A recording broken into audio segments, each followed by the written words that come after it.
You wanted the best and you got it. The hottest band in the land, Kiss!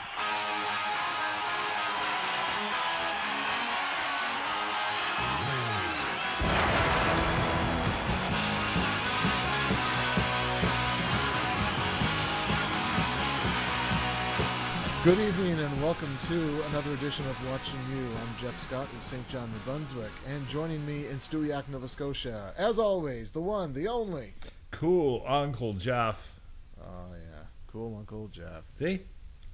I'm still convinced that the guy meant me when he said they're like the cool uncles. Well, he never he never actually said. He just said it's like watching these two guys. Honestly, Jeff, he said these two guys, and it's like watching your cool uncles. So when you asked if you could be cool too, I just didn't want to share it with you. And and whatever. You're just as cool as I am. I figured Gene Simmons can wear his sunglasses indoors. Why can't I? Well, I knew you were going to bring sunglasses. I would have brought sunglasses too. Oh well. You can do what you want. Yeah, I don't have any handy. So, but anyway, our topic tonight is what are we talking about? We're going to talk about. Let's talk about live albums. Let's talk about Kiss Alive. Kiss Alive, because you know, Jeff, this is 2015, and the Kiss Alive album will be 40 years old this fall. Almost as old as me. Yep. it's you know, and I think that the album was only 3 years old when I bought it, so I've had that album for 37 years. I know, it's crazy, and I still play it. I don't have the album anymore, so to speak. I have the. Everyone's got the CD or the download. Yeah, I don't have the original. You know who's got my original Kiss Alive? I think. President Obama. I don't know. No, not Obama. Actually, close though. Blair. Blair has it. I think so. Now, how is Blair close to Obama? Well, it's not, but okay. That's my quirky way of looking at things. He doesn't. I don't think they look anything alike. They don't talk alike. Blair's a way better drummer. They both have a B in their name. That's about it. But I think I sold him a bunch of vinyl a while back, and I don't know if that was in there or not. But I only had one copy of it. I never did get a second copy. It was all had the circle in it, right? Yeah. So the thought when we talked about this, though, I was thinking like, you know, everybody when it comes to Kiss topics, what hasn't been discussed? I mean, we're running dry is what's happening, Jeff. We're running dry on topics, and I'm just wondering how all these other podcasts and talk shows remain going. But you know, this is a great album, and where it's coming up on 40 years, I think it's definitely important to talk about it a little bit, and we're going to try to do it in a different way that other shows haven't done. Well, I'm sure it's been covered. Well, yeah, I mean, when you think about it, well, of course, and that's always our angle. It's like it's that we're always looking for that different way of looking at the same topics. In this case here, like I said, it's been talked about. In fact, if you think about it, Jeff, Kiss Alive is at the heart of almost. It's one of the most. It's at the heart of the controversy when it comes to Kissdom, if you ask me, because you know the so-called diehards, you know, always go back to the live era, right? A live era, and then new fans say yes, but right, and so it's always this. It's this sort of it's at the center of Kiss and what people talk about. Yeah, I mean, might as well get the obvious stuff out of the way firsthand. I mean, all right. Everyone talks about how it's not a true studio album. We've all read that, and even Paul and Gene admit it just didn't sound right, so they overdubbed almost everything except the drums. We know all that. We know how the record company was struggling, album after album after album, and Kiss Alive was going to make them or break them, and you know, went platinum, double platinum, triple platinum. So we get all that out. That's the stuff we know. We get all that stuff out of the way ahead of time, and I don't know. You know, for me, it really was. You know, the only thing I had before that was double platinum, so I had a really good exposure to the music of Kiss. I certainly knew a lot of the material on Alive, but you know, some of the studio recordings just kind of lacked that whatever, the energy and the sound. And Kiss Alive, wow, I mean, what a sound. When I first started playing that, and of course, you know, all the pictures inside the booklet certainly enhanced it. You know, with double platinum, I didn't have anything to look at except these mylar faces. But when I got Kiss Alive, I got this amazing booklet, and it really showed the energy of the band on stage. I really had something to look at while I was listening to the songs, and it really, for me, it really kind of brought it together a little bit better. But geez, you know, Peter Criss's 7-minute drum solo and Ace Frehley's extended guitar solo, and Paul's banter. First time I heard that, you know, I just kind of laugh.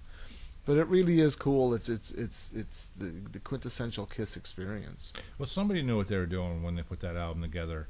It's like when you think about it, obviously, like I said today, as you know, like I said, it's been doctored but you know, like everything was right about it. And like you said, like the biggest thing for me, like you said, was it was an album that captured. I know they've said it, but it absolutely captured what it was to be in Kiss, what the band really was like. The studio albums to that point had not captured who the band was. They've said that themselves, but I mean, we listened to it.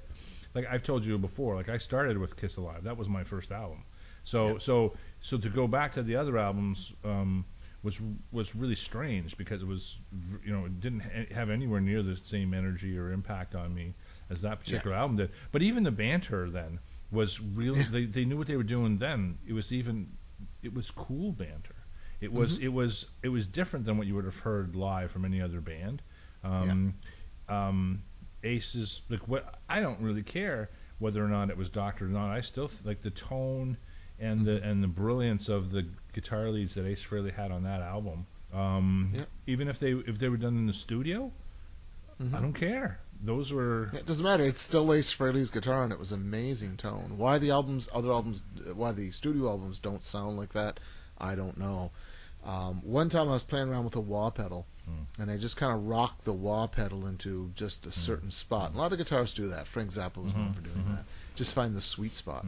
And I found a spot on the wah pedal, and with whatever amp I was using, I just got that Kiss Alive Ace Frehley tone. Just seemed to nail it, and it was just this amazing tone. I don't know if he used a pedal on that or not, but I don't think so. I think he was just going straight into amps, but whatever configuration he was using, the angle of the mic, whatever, it just really was a very sweet tone for him. Well, I think they went from, I mean, I think technology changed around them a little bit. Like you compare the difference. Well, we're talking about live albums. We may as well compare the different live albums that from different artists, but for Kiss as well. I mean, we can look at, you know, Kiss Alive 2, Kiss Alive 3, you know, et cetera, et cetera. But the tone on Kiss Alive 2 for all of the guitars I found was much more influenced by changes in technology. Like they switched over to, after Live 1, when Live 1 was recorded, they were using, I think, different pickups. They're using things like DiMarzios, and I think prior to that they were using more standard humbuckers just plugged directly into amps. And when you listen to Ace Frehley's sound, or both guitar sounds, really, they're not hugely overdriven. They have it's very warm sounding. It's almost I think Ace Frehley did have a DiMarzio in his Les Paul quite early in Kiss, but I think the difference might be more in the amps. I think you're getting on something there. It could be that with those Marshall amps and not very, very heavily overdriven, it's just got a warm rock and roll sound. Whereas I think Kiss Alive 2, I think they're trying to go for a more heavy metal sound. Yeah, it was much more electronic. It's definitely much more electronic sounding. Yeah. It's probably even in the mixing, you know, adding a little bit more mids and mid highs, just to kind of, you know, boost that higher end of the guitar. It's just a sharper sound. The thing I hate about Kiss Alive 2, I've said it before in this podcast, I'm not sure which episode, but what I hate about Kiss Alive 2 is just the never-ending audience roar, which they don't back off at all. It's just so over the top. You can't enjoy the music because of this audience sound. And I think in Kiss Alive they were a little more conservative with it. I think you really got to listen to hear it. Yeah. But to me, in Kiss Alive, it's just too distracting. It was used judicious. Kiss Alive. Yeah, too. Kiss Alive was used more. Well, you know, it was more judicious. It was more like a real concert in terms of the peak. Yeah, but they even faked that. I heard them say that they recorded some football stadium. Yeah, but that's what I'm saying. Like, but the production of it was a little smarter that way, because it had the ebbs and flows to go with the music much more so. But I think with Kiss Alive 2, they saw themselves differently too. So like the production value in Kiss Alive 2 was we want this to sound like the Beatles at Shea Stadium. You know, we want. Yeah, they wanted the frenzy. Yeah. Is what they wanted. The other thing too is that when they made Kiss Alive, look how much they had lost. before that, look how much they were struggling. And to bring in Eddie Kramer and say, we want this to sound really, really good. You know, they had everything to lose. They had everything to gain and everything to lose. I mean, it really was a gamble. I think with Kiss Alive 2, they could put anything, they could slap the name Kiss on anything and sell it. That's what I'm trying to say. Yeah. Okay, Kiss Alive is a bigger gamble. Kiss Alive 2 is a sure thing. And then if I go back, you know, I mean, we always we talk about this every time. We're looking at this in retrospect, right? We're going back and taking a look at these things today. At the time, I still really liked it. Like, I liked Kiss Alive too. There's no doubt about it. Like, when it came out, I wasn't saying, oh, geez, the guitar tones aren't the same as Kiss Alive. Yeah. You know, and blah, blah, blah. I was like, oh, wow. I actually, at the moment, I kind of liked the extra, you know, pinch harmonics they had going on and the overdriven sound. And so I kind of appreciated it at the time. And so I don't know. I mean, just hold on for 1 sec. I got to knock at my door. Yeah. So while Jeff's doing that, I'll just talk about Kiss Alive 2. We should talk about Kiss Alive 3, Symphony, MTV. Okay. I'm sorry, I thought the show was off the air. No. Not yet. Tomorrow. So now I got to edit that out. Great. Okay, rewind. Go back to what you were saying. What was I saying? I don't know. I don't know what you were saying. I was saying we were talking about Kiss Alive. Yeah. And so what? Yeah. What reporter was that? What was that rumor about our show being canceled? I have no idea what she's talking about. No. Some groupie. So we're still going strong. So we were talking about Kiss Alive 2 and how it sounded differently, how it fit the time, and like you said, they had more, you know, they could do what they wanted more so at that point. Yeah, I mean, if you could take any, you know, Sears record player and slap a Kiss logo on it and some pictures in the form of a sticker and sell that, you know, you could put the Kiss logo on anything and sell it, and they did.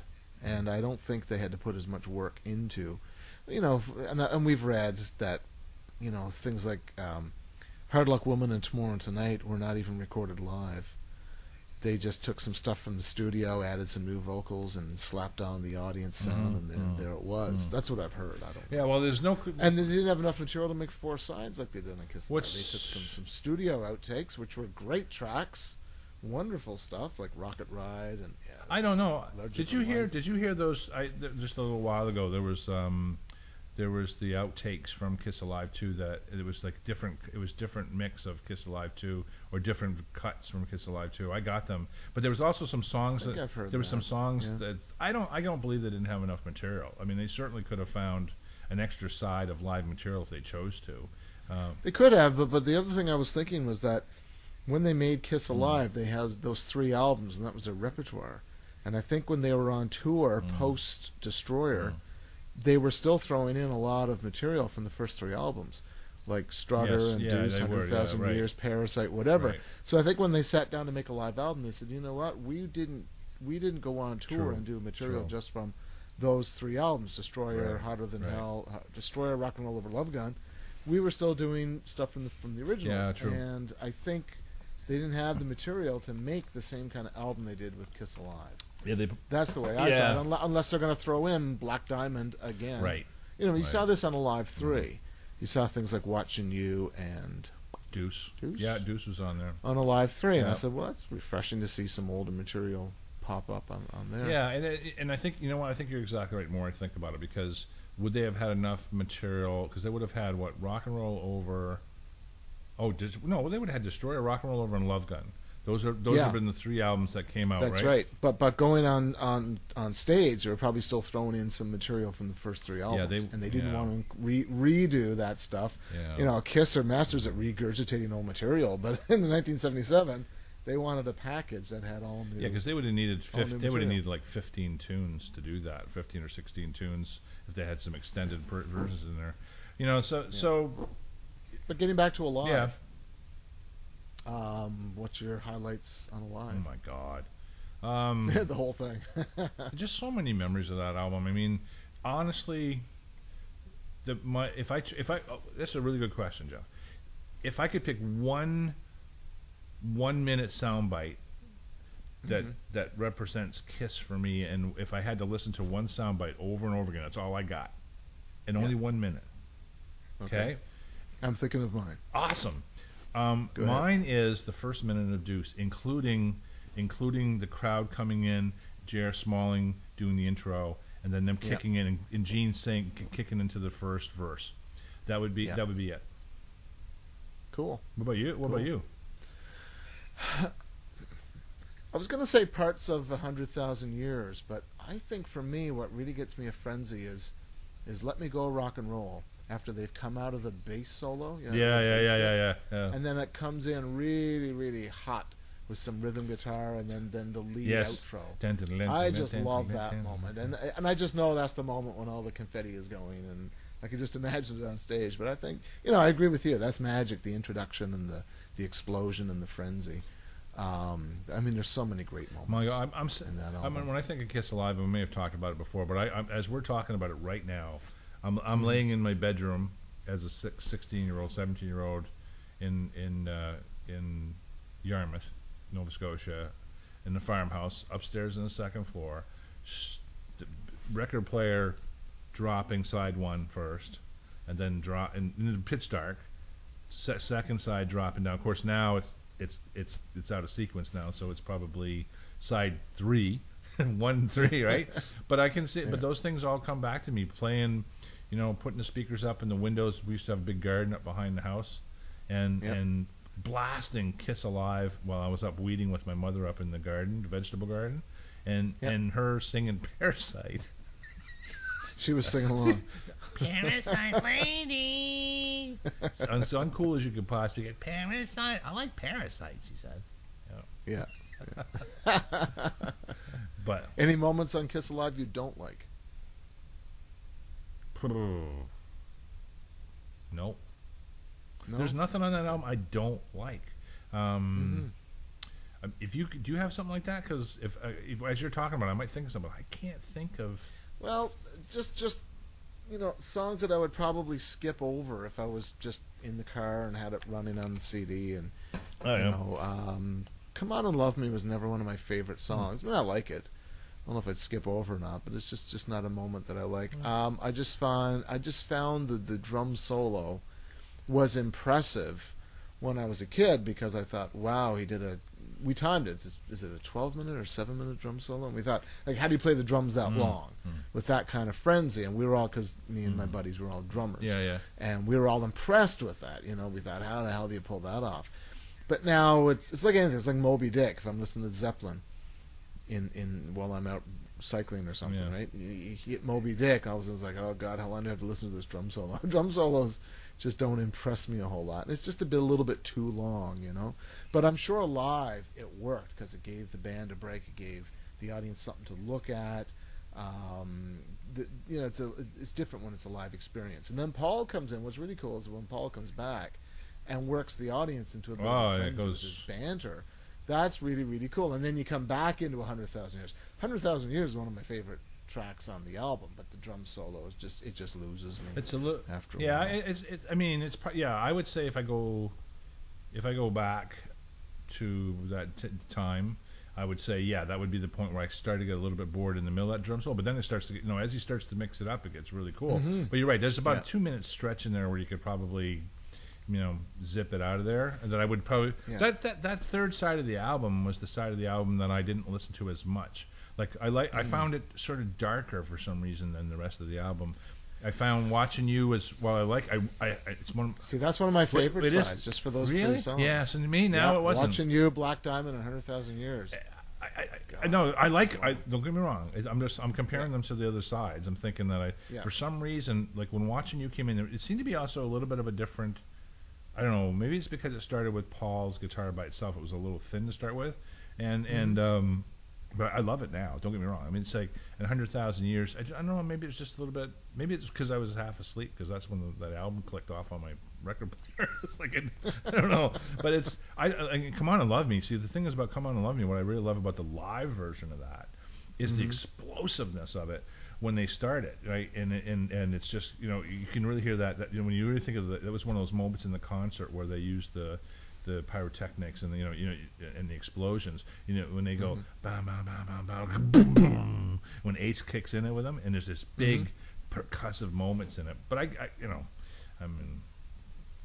I don't. That's as close as I can get to a negative moment. Was the one you shared, right? The other one that bugs me is vodka and orange juice. Why does that bug? Why? I like that. Well, I don't know. It's cold gin, right? I mean, I like cold gin. I respect all Ace's material, but to me, it's not the most exciting song that Kiss ever did. It's kind of simple. Yeah. And I'm thinking I'd much rather see a big, build up to something more cool, like one of, like, I don't know, like 100,000 Years or Black Diamond or something. A lot of these songs don't get any introduction, and this one gets this huge introduction, and it's just a little. The first time I heard it, I'm thinking, okay, that's kind of cute, and Peter Criss has all the little sound effects. Yeah. Now I just want to skip over that, and I'd probably, if I had it on in the car on CD, I'd probably just skip the whole thing, go to the next. We used to do that when I was on the basketball team in high school. We used to do that whole routine. We'd be driving to the game, and we'd be in the back of the bus. I'd be playing the drums on a basketball, and we wouldn't have any music. We'd just be singing cold. Yeah. We do that whole thing. Ah! I got a question for all you people over here. How many of you people like to taste the alcohol? So, and then it keeps going. A bunch of hypocrites. These guys don't even drink alcohol. Oh, well, I think at that time, no, but I think at that time, Ace and Paul definitely did. Yeah, Paul used to have a beard. Yeah, I don't think he. Yeah, I mean, so that's interesting. You found that point, but those are iconic. See, that's the problem. How can you talk that like this is like the album that sold me on the band? It's probably one of the most influential albums in my life when it comes to me being a guitar player. So how am I gonna be objective about it? I mean, there's so many. Everything about it turned me on, right? I mean, So I understand the points. I just have a real hard time. I can criticize lots of other stuff by the band and other bands, but I have a hard time with that one, right? I loved everything about it, right? Yep. Oh, it's great. It's great. And the booklet had such cool graphics in it. I lost my booklet somewhere over the years, and I had to get one on eBay. It cost me $10 or something, but I very quickly put it back into the record, so it was a complete package. It's very important to have that because I realized I lost the book. Yeah, I had where I lived in this house, that same house I was telling you about in Yarmouth. It was a wacky house. We bought it from a bunch of hippies. Honest to God, we did. Yeah. And in my bedroom, on the walls, it was plastered walls, and there was poetry written all over the walls, like from these hippies wrote all these poems. I couldn't tell you what they said to this day. But I never forget that there's poetry, there's marine yellow walls, right, with poetry written in pink pen, with all these Kiss pictures from Kiss Alive. Well, see, that's what happened. I took the booklet apart and put it on the wall. Yeah. Because it made great posters, right? Yeah. Now, eventually that just got thrown out or lost or something. After I went to college, Mom went in to clean up my room. And she said, the first thing that's got to go are all those Kiss posters. But you know what? They were, that whole package was smart. It completely, utterly sucked me in to the band. Yeah. Between the music and those, Ace, Peter, and the little messages and the signatures and that's completely, that was my Beatles moment, right? Oh, yeah. I love those little notes on the inside. Dear Earthlings. Yeah. The gravity on your planet is not quite the same as on mine. Now that would have worked for me then, and it wouldn't have worked for me now. That's the first hint of their personas, which evolved into those superhero personas that were, that were overdone in the Marvel comic books and the Kiss Meets the Phantom movie. It was the first time that we really get those, anything of personality from the band. Yeah. You certainly didn't see anything like that on the first 3 albums. No. Other than their makeup and their costume, you get some inkling. Like, Gene's is just... I didn't understand Gene's. I thought, this is just whack, right? And he was just trying his best to be gross and disturbing and over the top. And then I read it and I thought, Paul, dear lovers, I want to make love to you. They made it... Okay. No, Paul sees himself as a sex symbol. No, but I don't... I think they thought it all... That was all... That's what I'm saying. That's when they really started to think about this stuff, and the intellectual side to this, it was exactly planned. I mean, that wasn't like, oh, I'm a lover. Paul, you're such a lover guy. No, and oh, Ace, you're so spacey. No, it's not true. It was like okay, you're going to be this, you're going to be this. This is how we're going to market it, and this is how we're putting it together at this point. Exactly. And it worked. Yeah. Now the other, and I found it interesting that Lydia Chris wrote Peter's note. Oh yeah, she told me that herself. That's right. She wrote Peter's note because his spelling was quite. That's atrocious, right. I remember that. Yeah. His handwriting was not very good, so he composed it, and she wrote it, and he signed it. Because if you look at some stuff in her book, he sent a lot of postcards to her, and I thought, wow, he struggles just writing simple notes. He really did, you know.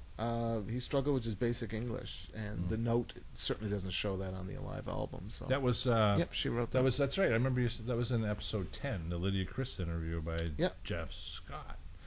Hey. Right? I remember you told her that made your week. Oh yeah, I mean that's something I never knew. I mean I had this. Yeah, no, I mean inside Kiss stuff that I didn't know. You think you know everything, and all of a sudden you learn something new. Cool. Yeah, I'm glad you did, because I wouldn't know what to say to her, right, at all. So, so Kiss Alive. Every time we talk about this, I remember that time, and there was a lot of live albums that came out in a flourish over the next 5 years or so. Well, before you get to that, I just want to make a note that. I'm trying to think. I think it's one of those shows like Behind the Music or Classic Albums Revisited, and they were talking about Kiss Alive. And Paul makes a statement. He says something like, it had never been done before. It's like, people thought we were crazy. People thought we were nuts. It had never been done. And I thought, a live album had never been done? And I thought, I don't believe that. And it was, knowing the show was coming up, I went online just to do a little bit of research. And I mean, there are literally umpteen thousand live albums in the year 1970, the year 1971, the year 1972. There's just tons of them. I mean, like for instance, I had Rolling Stones Get Your Ya-Ya's out, 1970 or 71. Made in Japan, Deep Purple, 1973. Made in Europe. Woodstock. Yeah, Woodstock, 1969. There's a string of live albums out there, tons of them. Emerson, Lake and Palmer. The Doors Come Alive, or whatever that was called. There's all kinds of them. So I'm sure Elvis had live albums. Yeah, I don't know if Beatles put out a live album. They had something at the Hollywood Bowl or something, wasn't there? Something? Did they? Okay. I thought, but I mean, for Paul to get up there and say Zeppelin. We were the first to have a live album. What about the song? What about Zeppelin? Well, the Song Means the Same would be 75, so that's roughly around the same time. Right. But I mean, the live album was not a new concept, Paul, by any means. Well, yeah, they create everything. Anyway, getting on to what you were saying about other live albums. Yeah. So, at that time, as a budding guitarist and really into music, being a late teenager, right? There were so many live albums out at the same time, or they're very closely after. I remember the albums that were really important at that time when Kiss Alive was out. Was Frampton Comes Alive, was a big one. Well, I think about Frampton Comes Alive. The title itself just sounds so much like Kiss Alive. Right, and I wonder how influenced some of these artists were. Like, talk about. We should check that out, because I got a suspicion it's got nothing to do with Kiss. Probably nothing to do with Kiss, but I'm just wondering if a lot of this big, flurry of live albums in the later '70s. Well, I think were not inspired by the success of Kiss Alive. Well, I wouldn't. I would say that's probably the case. I mean, because Because I mean, take a look at the most important album in Cheap Trick's history. Live at Badoka. No kidding. I mean, that had to have been inspired by a live one. I'm pretty sure it was, and it was, and like you said, therein it lies. That really brought Cheap Trick again off of vinyl into your. And the difference. Their big hit, their biggest hit was "I Want You to Want Me," and it's the live version. That's right. Anyway, me and my buddies were in Gander, Newfoundland in the '70s, and we were out and about somewhere. And we heard on the radio the studio version of "I Want You to Want Me." We were laughing our heads off. It just sounded stupid. The tempo was much slower. It had no energy. It had no tone. It had a piano solo instead of a guitar solo. Right. We just thought it sounded like country music. If you heard this band now, you'd think, "Oh, that's a new country." I don't band. even remember hearing that. You got to go hear it. Just Google it Wow, later wow. because compare that to the energy and the sound and the tone of the live version of "I Want You to Want Me." It just there's no comparison at all. It's like they're two different bands. Wow. One's good and one sucks. It's the best way I could describe. Well, it. it's interesting because the first time I ever heard it was on the live album. And yeah, that's the first place anyone ever heard that. I'll have to go find it because, but they also had a cover song on that album too. You Made Me Cry. Ain't That a Or Shame? Ain't That a Shame? Yeah, Which had great energy. that was, yeah, Amazing. But it's, they had I mean, as you know, I saw them with Kiss, right? And but they had that live feel. Like you think the lead into Ain't That a Shame has a really nice Kiss kind of feel to it, right? Yeah. And then but that was a really important album at the time. Frampton Comes Alive was huge, right? And I think I want to check up on that one before we're even done tonight. I'm going to figure that one out because I think Frampton Comes Alive was almost like around the same time. It's 76. Is it 76? Yeah. Okay. Well, there you go. So, but Alive, Alive was just kind of coming out, was kind of getting, So, I don't know. Live wouldn't have had huge success to draw Frampton into doing it. Do you think? Well, the fact that it sold millions and millions of copies. No, but I mean the timing of it. I mean, when did it sell millions of copies though? Like, I mean, I heard it in 76, right? Late 75 into 76. I think it sold well off the top. Like, I don't think it's the kind of thing that took a long time to catch on. I mean, I think it was selling well in the first few months that it was out. Yeah, I don't know. I mean, and it surprised a record company that was doing well. I don't know. I could be wrong. Well, I don't know. I have no idea. I just No, I just like when I hear Frampton Comes Alive. To me, that just sounds like it's so obviously inspired by the title Kiss Alive. And I mean, I know alive is a very common. I mean, usually you say live in concert. That was the old way of saying, But to use the word alive so soon after Kiss Alive, I mean, it could be completely coincidental. But I wonder if it was a Kiss influence. I'd like to hear from some people on that one because I think that I mean, so which album was bigger? Oh, I have no idea. I mean, I'd have to Google. I'm pretty it sure see which Frampton one Comes Alive. sold I'm pretty more. sure Frampton Probably, because I think Frampton probably had more appeal to both male and female viewers, listeners. Yeah. It was massive, right? Oh yeah, big album for him. But I think it was only one record, wasn't it? Or was it two? I have Oh, it. do you? I didn't. It has a gatefold, so it's two records. Okay, I never did have it. I just know it was. I know there was a few songs on there that were, like on that song, like "Do You Feel Like We Do" was like an amazing guitar moment, right? Yeah. But so at the same. And sorry. No, go ahead. I was going to say what kind of disappointed me when I bought Cheap Trick live at Budokan was it's only one record. Yeah. Live albums have to be two. Now I'm thinking, did this audience not get a full dose of rock and roll? Now I was also under the impression that like Kiss Alive was what they intended to do was to hit the record button when the band hit the stage and stop the record button, stop the tape when they were finished, and that what you heard was exactly one concert from beginning to end. And I thought this in the order of those songs. And you come to realize later, like songs were taken from different concerts, different cities. Whatever, they took the best of the best, but when you're 12 years old, you're under that influence. Well, that's what I said. That it's a concert. So I'm listening to Budokan, and I'm thinking, well, how come this Japanese audience didn't get a full 2 hours? Oh, I gotcha. Yeah. Like, how come it's not two records? Yeah. Kiss Alive 2 is two records. Yeah, we were pretty. Well, 1.5. Yeah, we were pretty naive, weren't we? Oh, jeez. That's amazing. So at the same time, so that album comes out, Frampton Comes Alive comes out, really critical live albums that came really shortly thereafter. Double Live Gonzo. And the layout is so much like I just found inside the layout of the photos. Oh yeah. All these, it's just like little chiclet boxes of Ted on stage in different poses, and it reminded me so much of the layout on the inside of the booklet in Kiss Alive, where you have that whole thing there, and two albums, and almost sounded like Kiss Alive in a way. Mm-hmm. You know, I mean, it's hard to compare Ted to Kiss, but I mean, I enjoyed the album as much as Kiss Alive. It had that same rock and roll frenzy. It had big moments. It had. But you know what? I thought it was a great album. I think that's Ted at his best. It is, but you know what's funny about it is actually I think there's some studio cuts that sound better than it did on that album. I'll give a couple of examples that I thought sound better on the studio album. Cat Scratch Fever sounded. I thought to me sounded way better on the studio album. Makes sense. I mean, it's like 1,000 guitars layered on that, but it's just massive. And Wang Dang Sweet Poontang was another one that I thought just again it's the production value. And to me, those are the ones that don't make that album shine. Agreed. What makes that album shine is Yes! Buffalo. I love that song. Stormtroopin', Yes. Stranglehold, Hibernation. Yeah.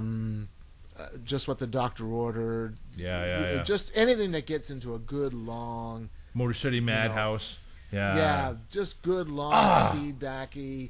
And I just love the way Ted just kind of eases into a solo, gets some feedback going, right? That's the Birdland squeal, right? And then some longer notes, and then the drummer's even laying back a little bit, and then you just kind of get into it. And this is big frenzy. I just think Ted was a great showman on the guitar, and I love that. I agree with you, and he rivals Paul Stanley for as far as raps.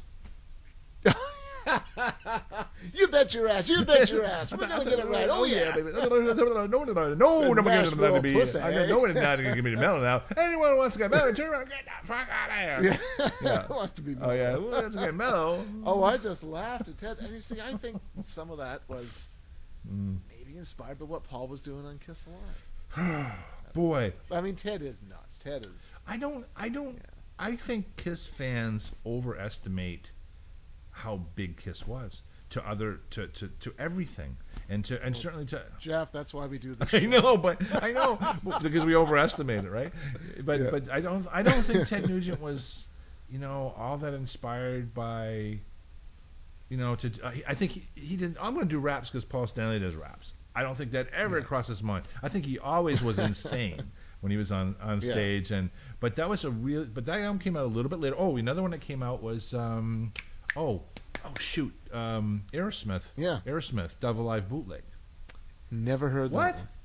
No, I wasn't a big Aerosmith fan. I respect what they do, and I like the band, but I never had that album. That's what you always say about bands that other people like and you don't like. So I respect what they do, but I don't like them. Yeah, because you know what? There's a lot of people say like, I know that's crap, but they never listen. I'm to with it. you.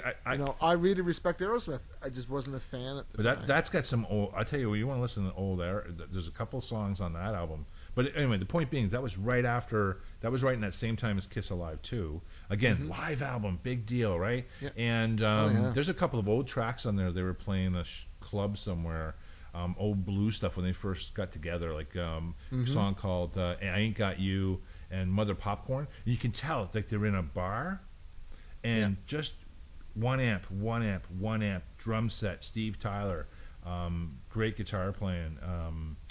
But anyway, but the influence and the thought that at that time we had to have these live albums. And again, that had the big gatefold in it. Donna bought me that for Christmas, I remember, and all kinds of collage of pictures of the band all over the place. Cover on that, they did Come Together of the Beatles on that album. I'm definitely gonna check that out now. That one, another big one for me, right around the same time. Live and Dangerous by Thin Lizzy was a double live album. So it's all these double live albums, right? Yeah. You've never heard? Yeah, and that seemed to be the formula. At that time, who else? Queen had one in the late 70s, right? They had I can't remember what that one was called, but Queen had one in the late 70s. Yeah, Queen. Jeez, my brother-in-law had that one. I can remember going through his records and seeing that one.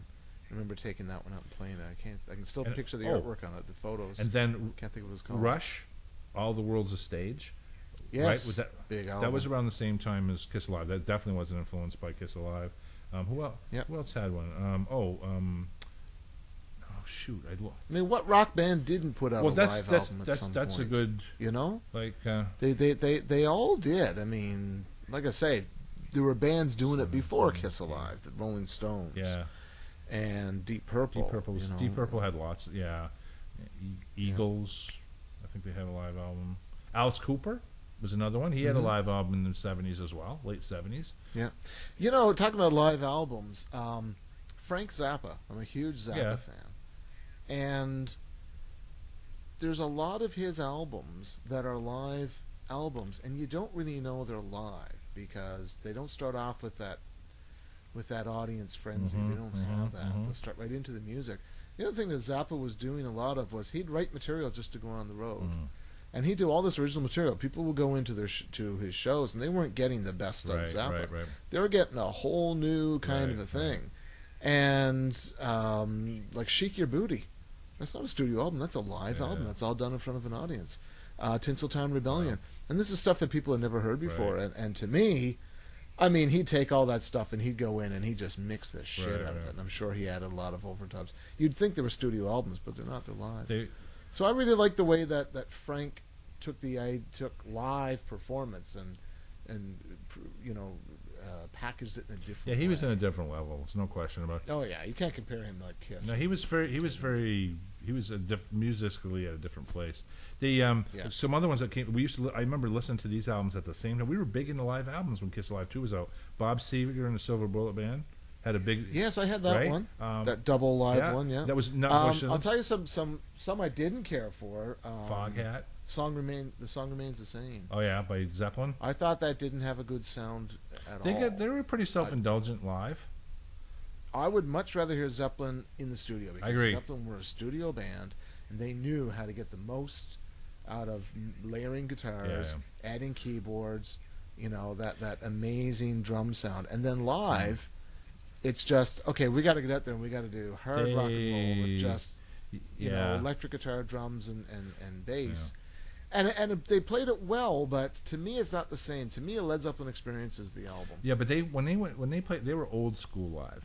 They were like old Deep Purple live, where you just came out and you were stoned, and you showed up late.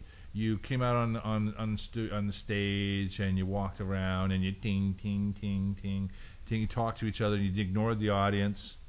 And then you started screwing around, and then finally you played a song. Zeppelin, to me, live, when I heard those albums, they jammed. They did like they would say, okay, we're just gonna look. Jimmy Page. That's why Jimmy Page sounds so loose. Is that he just tries stuff. He doesn't even. It's not even rehearsed. He just tries stuff. So about half the time it works, and half the time it doesn't work. And then the sound, of course, doesn't come with it. But I'm with you there. Another big live album at that time was Foghat. They had a big live. Never heard that. Never heard Foghat? No. Foghat did a song called "Slow Ride," right? Yeah. And they also had a big hit, which I don't like. But they had another song. Well, I didn't say I had to like it. They had another song. I certainly wouldn't go see them live. But they're still playing. They're playing here at the casinos, I guess, pretty soon. They had a big song called "Fool for a City." We used to play. Here's what we used to play. Yeah, I remember. I was at my buddy's house, and when I was like 18 years old, we'd be playing "Kiss Alive 2," "Kiss Alive," Ted Nugent, "Cat Scratch Fever" because Gonzo wasn't out yet.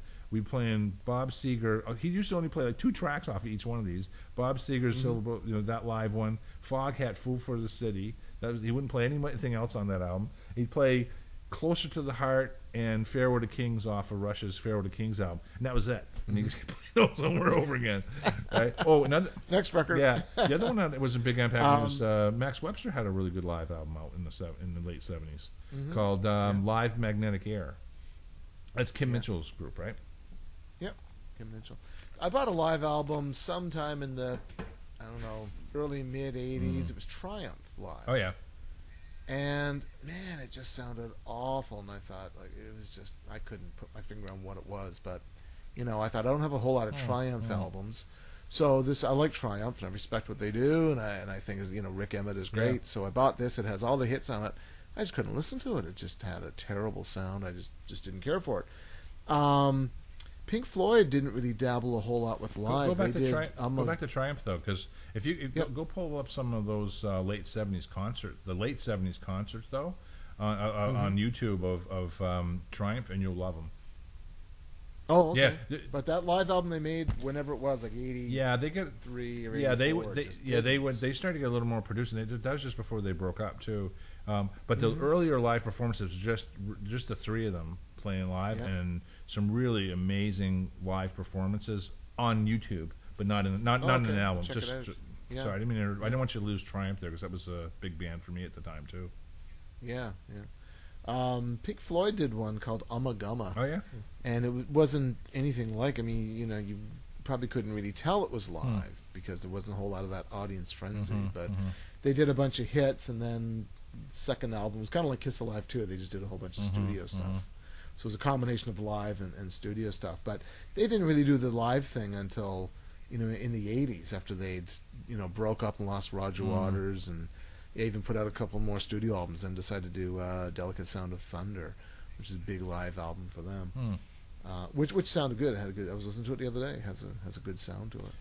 Yeah. But I could that big string of big rock live albums. Well, Rush post Kiss Alive, and there was a lot. Yeah, of them. Kiss. Rush did another one. They did Exit Stage Left.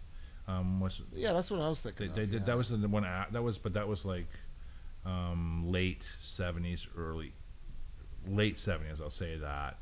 They had one. Kansas came out with one. Right, they had a big one. They had, but everybody had. And I used to like live albums. I actually not a big fan of them anymore. No, and bands that could have put one out and didn't, like Boston. They didn't put out a live album, and I just recently watched a concert with their new singer. He's like a Brad Delp sound. Yeah, he's got to be, right. Wow, what a concert! It was just someone's handycam concert, but so entertaining. I watched the whole thing. I never watched these Handycam concerts, but it was good. It was a really good show because I've never seen or anything by Boston live. Oh, you know who else had a? Here's an album I bet you're not going to think about that was live in the late '70s. The Runaways. Didn't know they had it was very raw. Queens of Noise. I can't remember what the name of the album was, but it was right exactly at the same time. Yeah. I watched those clips of Boston you were talking about too. Like Tom Schultz is just a phenomenal. What a showman! Yeah, unreal. Yeah, the concert I saw. It's funny you say that. The concert I saw, he was wearing shorts and he had a brace on his knee. I thought, why don't you wear long? That's the one I saw. Yeah. I thought it was a great concert. I just thought, geez, you might have dressed up a little bit. That's all. He was just going back and forth between the guitar and the organ. Oh yeah, he's awesome. Just though, amazing. Right? Oh my! But you remember they had a big gap between Yeah. Boston, the second Boston. What was it? What was the next? What was the second Boston album called? Well, he had Boston, then Don't Look Back, right. And then he's just so finicky with contracts and stuff, and they didn't do another thing until 1987, which was Third Stage, right. And that was like a contractual obligation album, right. And Epic waited almost 10 years for that record. Yeah. But I tell you, and he owed them an album, so he had to do it. It was only him and the singer. Rock and Roll Band. No one else. Rock and Roll Band has got to be one of the best opening songs you can play. Oh yeah. Love that song. But Cheap Trick just really shone on that live album. And when you listen to their studio albums, there's one called In Color and Black and White, and it's just shitty as far as I'm concerned. Yeah, it's not as good quality. I don't know how they got a record contract. I like a song in there called In Color. So the song in there called Big Eyes. Big Eyes. That's on the live one too, isn't it? Oh, maybe. I think that's on the live. Big Eyes. That's when I tried to play that one, Blair. It's hard to play with by yourself to get the whole thing going there. But all kinds of live stuff today. Bands are putting out live albums, and they're not. Even bands I like. I'm not their live stuff. I don't know. It just doesn't quite. You know what it is? I think that the production is so good now. It's so easy to produce an album to get a decent sound that to do it live almost always seems to cut the production value for some reason too much. I don't know, but I can't really think.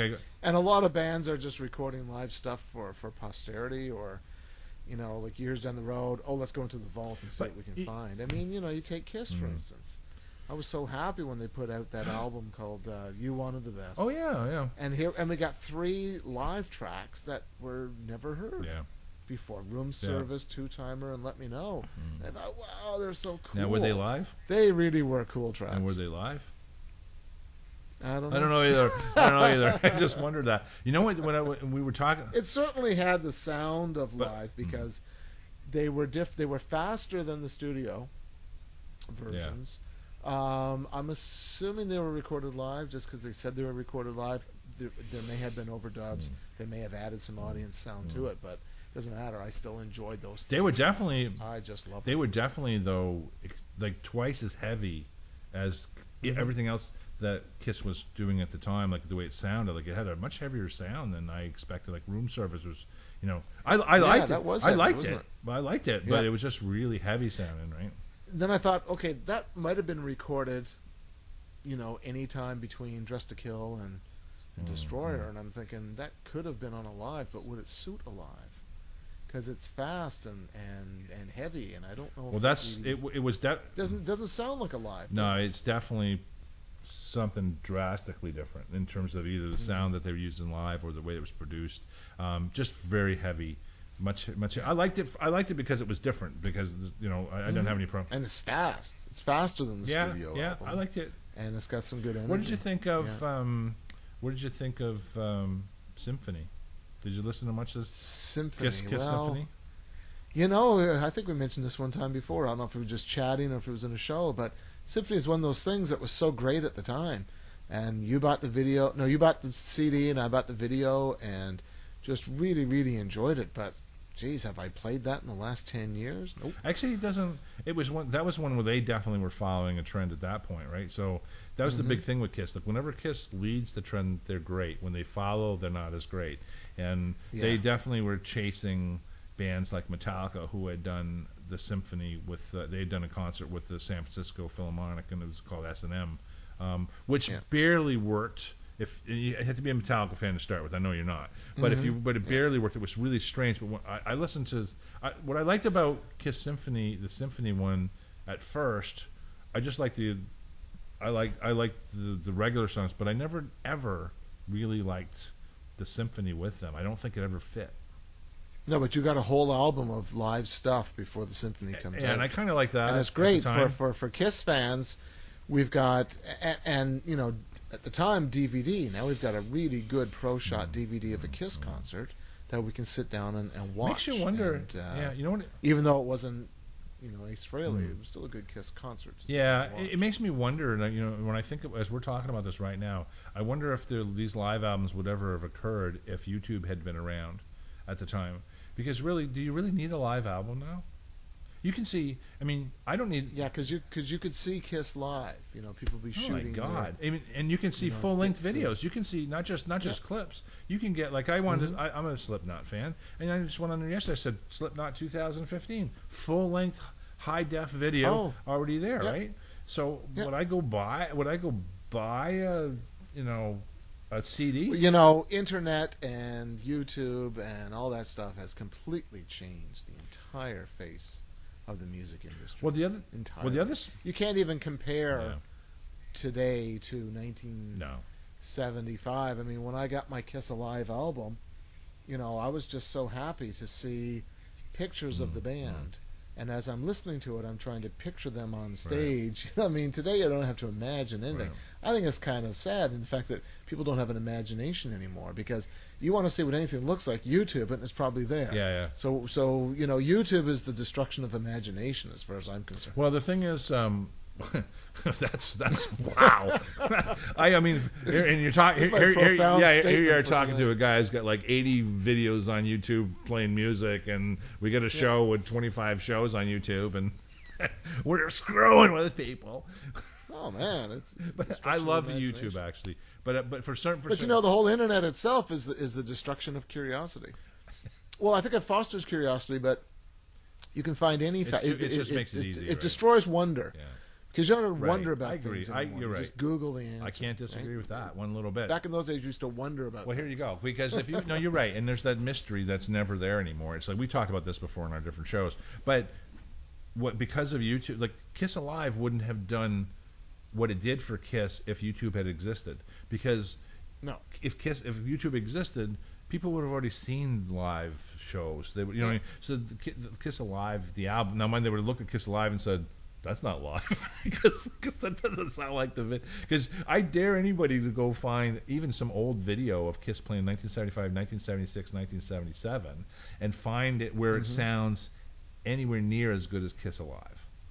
Well, when I first discovered that concert, that was shot around 75, And you know the one I'm talking about, right? I think you got a copy of it at one time. I mean, it's the quintessential. I think it's even Cobo Hall. Right. It's a great show, but you listen to that, and it's like there's some bad moments there. I mean, vocally, there's some very bad moments. There's bad notes on the guitar. I'm what I thought, again, naive, thinking that the Kiss Alive record was that concert from beginning to end, and I'm thinking, could this be actual footage taken on the actual night that they recorded some of the Kiss Alive stuff? And no, I mean, it's not even similar. I mean, it's similar, but no, it's so obvious that is raw, with bad notes, bad singing, missed lyrics and whatever. And Kiss Alive is a much more polished product. Well, you know what, Jeff? While you're talking about that, you just put out. I mean, I got to say, and we'll toot around the horn here, but you just put out that video of us jamming to She, and getting a lot of feedback on that actually. And that was so. Just so people know, we played together in 2003, the three of us, one time. 2003. We never played again. We never played again until this 2014. Was it 2014? Was it? Yeah. 2014. It was last fall, so you're talking 11 years later. So that version of She that you see there, there is no rehearsal. That was Jeff Scott decided, I'm going to play She, and Blair and I jumping in and playing that song together. So that to me, I kept thinking of Kiss Alive when I listened to us play that song, and how much the band has impacted us, because we got together and played that song, and it sounds good to me, but I mean, I'm sure people will criticize it, but the only way that happens is when that stuff becomes part of who we are. Like when it's in your genes, it's in your DNA, it's in your blood. I mean, the three of us grew up listening to those albums separately, but then collectively we bring that together, and we knew every note, every nuance, every little accent and fill. And just put together. I hit some bum notes. No, you know what, Jeff? But it sounded. It had energy. I hit bum notes too, and because that's what we do. We listen to these things and we're critical of ourselves, right? We don't hear each other's faults. And actually, I thought you sounded fantastic, actually, on it. But you do what you always do, is you play it. And the singing was great. The singing was. I thought the 2-part singing fit. It was great. Yeah, so to me that was, and I thought you. I was meaning to send you a note because I thought you played it well, and you do what you always do. You do about 80% of it like Ace, and then you do the rest of it like you do. So there's always, but that's what. There's times when I lose Ace, and I just got to do my. No, that's okay. I like that because we've all heard Ace do it already, right? So, exactly. And I thought it sounded great. So, and I think that's probably a good note to kind of. We're about 57 minutes, even with. Yeah. Just a couple of notes. The back cover. Yeah. I was always impressed with those guys. I always thought they were girls with the long hair. And I just thought they were girls because girls are attracted to Kiss. I don't know. They weren't at first. No, but anyway, they tracked down those guys later. They still had the banner. There's a photo somewhere of those guys. Yeah. Apparently, there were 3 guys who brought in that banner. Right. And one guy, I guess, went to have a whiz or something, and they photographed 2.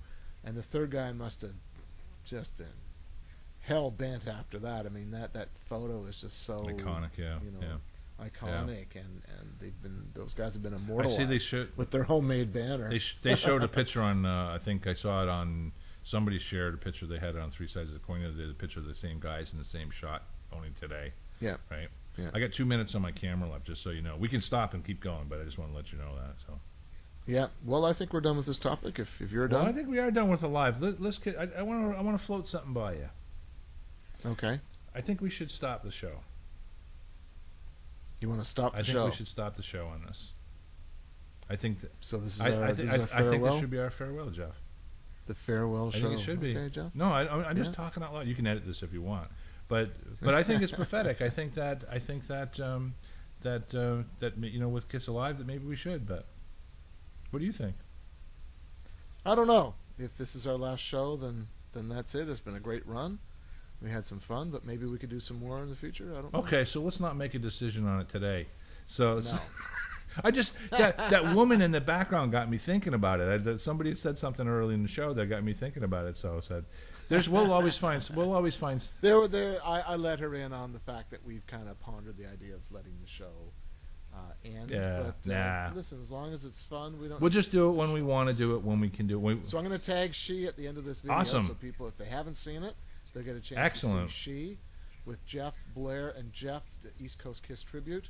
We got about 45 seconds left. Jeff, any final thoughts on Kiss Alive? Well, I got a shirt for Jack Broad here, just so you know. On Kiss Alive, by far the most impactful album for me as a person and as a guitar player in my life. That's what I would say. Yeah, we're all influenced by that album, right. And great work. Kiss Alive 3, I just saw one guy post that he thought Kiss Alive 3 was the better of the three. I don't know about that. It had great energy and great good sound, album, but yeah. It's not Kiss Alive. 15 seconds left. All right, so this is Jeff Scott in St. John, New Brunswick, Canada, wrapping up. And Jeff Gray in Stewiacke, Nova Scotia, holding on for dear life. Hopefully we'll see you all again on Watchin. Oh, you will. Watching you. You'll see us again. Take care, folks.